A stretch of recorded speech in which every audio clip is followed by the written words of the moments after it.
যে শ্রমিক আক্রান্ত অব্যাহত। আপনারা জানেন ইতিমধ্যেই মুর্শিদাবাদ বেলডাঙ্গার একজন পরিযায়ী শ্রমিককে ঝাড়খণ্ডে পিটিয়ে মেরে ঝুলিয়ে দেয়। আর সেই নিয়ে আজকে বেলডাঙ্গা অবরোধ চলছে, কি বলবেন? দেখুন, আসলে বাঙালি হিসেবে না আমাদের অস্তিত্বটা কোথাও একটা গিয়ে খুব সংকটপূর্ণ অবস্থায় এসে গেছে।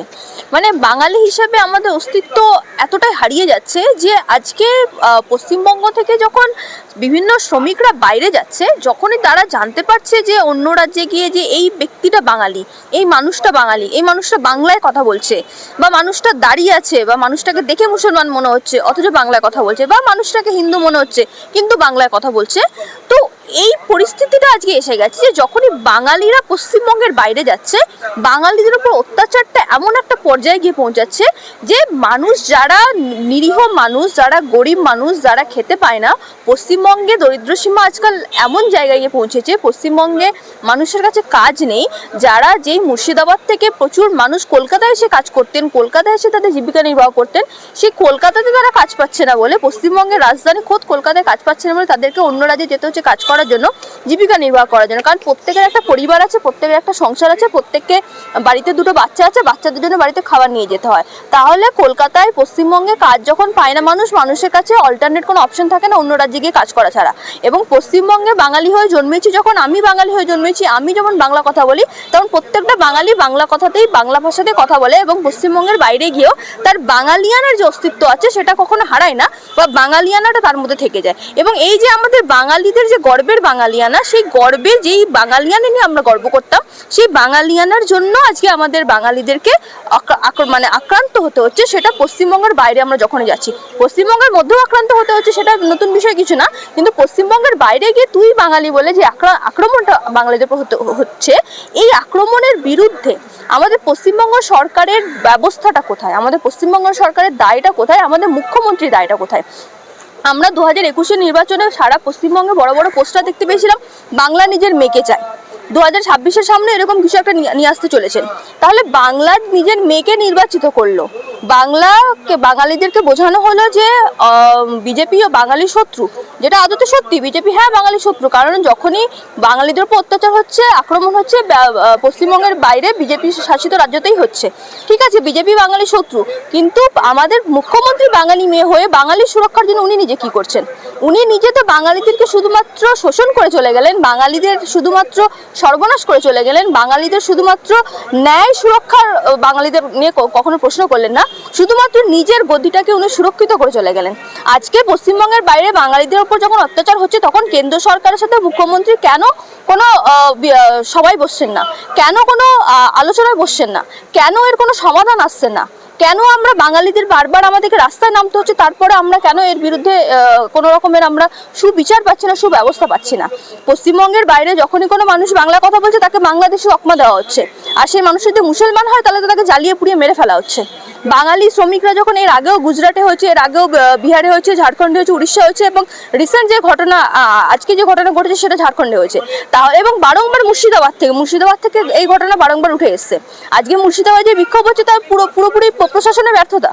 প্রশাসন, আমাদের মুখ্যমন্ত্রী বাঙালিরা পশ্চিমবঙ্গের বাইরে গিয়ে মার খাচ্ছে, সেই মুখ্যমন্ত্রী আমাদের সেখানে গিয়ে উনি প্রধানমন্ত্রীর সাথে নিজেদের মধ্যে আপোষ করে নিচ্ছেন, বোঝাপড়া করে নিচ্ছেন, এবং বিজেপি নেতাদের সাথে বোঝাপড়ার মাধ্যমে সবকিছু তাদের মধ্যে সুব্যবস্থায় চলছে, এবং বাঙালিদের অধিকার বারবার কেড়ে নেওয়া হচ্ছে, বাঙালিদেরকে বারবার মরতে হচ্ছে, সেই বিষয়ে ওনাকে কথা বলতে দেখা যায় না। উনি আজকে আবার প্রেস কনফারেন্সে বলছেন যে সংখ্যালঘু মানুষদেরকে আমি আহ্বান করবো, আপনারা শান্তিপূর্ণভাবে বিক্ষোভ করুন। আপনার মুখ থেকে সংখ্যালঘু সংখ্যাগরিষ্ঠ বেরোবে কেন? আপনি মুখ থেকে বাঙালি শব্দটা বার করছেন না কেন? আপনি বাঙালিদের উপর অত্যাচার সেটা বার করছেন না কেন? আপনি কেমন বাঙালি মুখ্যমন্ত্রী যে আপনি বাঙালিদের সুরক্ষা দিতে পারছেন না? তাহলে পশ্চিমবঙ্গের মুখ্যমন্ত্রীকে আমরা প্রশ্ন করবো, কেন বারবার বাঙালিদেরকে পশ্চিমবঙ্গের বাইরে গিয়ে আক্রান্ত হতে হবে? আর কতদিন আক্রান্ত হবে? আমাদের বাঙালিদের অধিকার নিয়ে আপনি কবে ভাববেন? আমাদের বাঙালিদের সুরক্ষা নিয়ে আপনি কবে ভাববেন?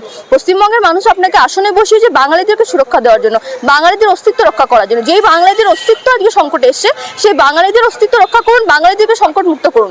পশ্চিমবঙ্গের আজকে যে দুরবস্থা হয়েছে সেটাকে সংকট মুক্ত করুন, এবং বাঙালিদের অধিকার নিয়ে কথা বলুন। এবার অনেক হয়েছে ধর্মের রাজনীতি, অনেক হয়েছে বিভাজনের রাজনীতি, অনেক হয়েছে সেটিং রাজনীতি।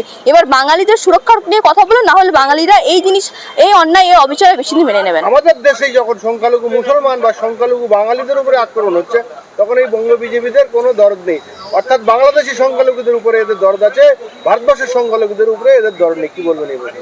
আসলে এই যে বঙ্গ বিজেপি, এদেরকে আসলে বিষয়টা হলো এদের রাজনৈতিক প্রেক্ষাপটটা, এদের রাজনৈতিক মতাদর্শটাই ঠিক এইভাবে চলে আসে যে যেখানে এখানে মানে মুসলমানদের বিরুদ্ধে মানুষকে কিভাবে খেপিয়ে দেওয়া যায়, মুসলমানদের বিরুদ্ধে বা মুসলমান সম্প্রদায়ের মানুষের ভাবধারা কিভাবে নষ্ট করা যায়, বা বিশেষত ভারতবর্ষে মুসলমানদের ভাবমূর্তি কিভাবে নষ্ট করা যায়। বাংলাদেশ আমাদের প্রতিবেশী রাষ্ট্র, পাকিস্তান আমাদের প্রতিবেশী রাষ্ট্র।